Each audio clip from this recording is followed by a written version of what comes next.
This is Hominid Origins for Rise of Civilization. So we're to the point now where we want to look at where does the fossil record begin for man. You notice my Almost People magazine? I thought that was kind of cute. And evolutionists have speculated about this ever since Darwin's theory of evolution came out. People started saying, okay, well, where did it start for human beings? What you need to understand is that in the 1700s and even in the 1800s, old bones were found, but depending on where they were found, especially in the Orient, they would be ground up as aphrodisiacs. So who knows where some of these earliest remains are or what happened to them. And there are all kinds of charts that you will find out there. Some of them are on Blackboard under external links. And I'm not going to spend a whole lot of time on this because it keeps changing. And that's a good thing. And again, if you look down at the bottom of the chart, the reason why it keeps changing is because we're at 4.5 million years ago. What lasts for 4 million years? Archaeologically speaking, even stuff that's 100 years old decomposes in the ground. We're talking 4 million. So that's where the problem comes in. So the big question that paleoanthropologists struggle with is, how do you know an ancestor when you find one? Because don't forget, there are also extinct species of apes. So how do you know a hominid from a hominoid? Well, here's some things that anthropologists use, or techniques or disciplines. Paleontology, of course, is the study of extinct species of animals. I think you know primatology already. Now, archaeology is a discipline as well as a technique. But what a lot of students don't know is ethnographic analogy.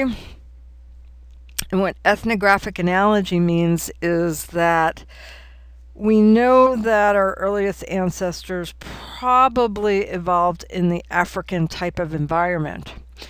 So what they do is they look at modern day hunters and gatherers who could give us some insight into how our ancient ancestors lived. So that's what ethnographic analogy means. And the other thing that really set the stage for human evolution was the climactic changes during some of these geologic ages. I'm not going to get into all that with you, but just understand that especially during the Pliocene, there were a lot of things happening in Africa.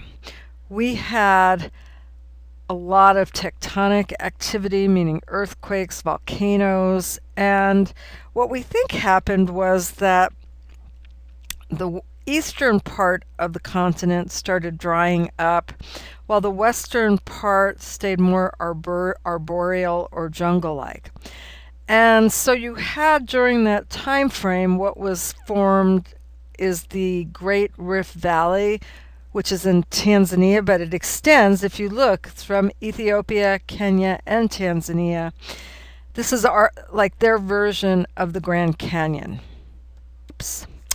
Okay, and this is where we get into the critical thinking skills that we talked about at the beginning of class. Now, during your lifetime, maybe even during the semester, there will be new specimens found. This is from I think about 2005, 2006. Here's the cover of Scientific American. It says, giant questions surround a child-sized species from just 13,000 years ago, the littlest human. So they were coming out saying, oh, well, we have a species of humans that were dwarf-like, almost hobbit-like. And this is from National Geographic. This one is really interesting because here you have a modern human. Here you have a Florus hominid, which is the species of little people. They were found on an island in Indonesia. Now, why they use a comparison of a rat, I have no idea. But here they're giving you a rat for scale. So right away when this came out, I know myself, I was thinking, whoa, okay, a species of hobbits. Let's wait and see what happens with this.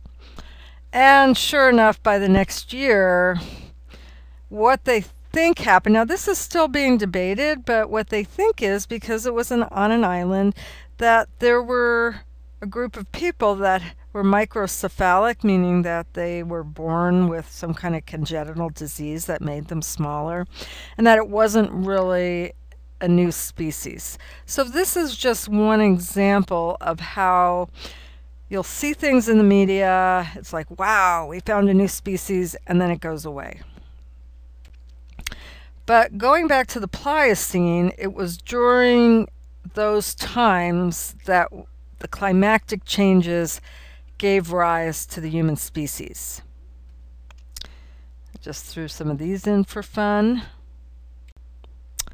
So, what species is the oldest, and which one did we descend from?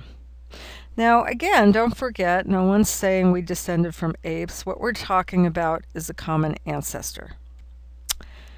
And so, again, you'll see here these different kinds of charts. So with this one, you're starting with the top and working your way down. So you can see, again, a common ancestor somewhere. One line going to gorillas, one to common chimps, the bonobos, of course. And then you have the Australopithecines and down the line. So these are the ones we're going to talk about. Here's another one of these charts. So again, the farthest or the oldest is thought to be this Ardipithecus at 4.5 to 3.8 million years ago. Again, not a lot being found because it's so old. And when you see these kinds of charts online, again, you can click on them and they'll give you information about the species. Here's another one. Same thing. You're starting at the bottom, working your way to the top. So who are the earliest contenders? A new species that was found by Mauve Leakey, Kenyanthropus. Now, if you believe in evolution, this is where I said the farther back we go, you really do need a leap of faith. And you can see this particular specimen, to me it looks pretty funky. Well, it's because they had to chip it out of the sediments and glue it back together again. But, two people can argue and say, whoa, maybe this isn't really human at all. Okay, discovered in 1998, thought to be 3.5 million years old. Is it the missing link? Well, the verdict's still out on this one. Here's another picture of it, a better picture.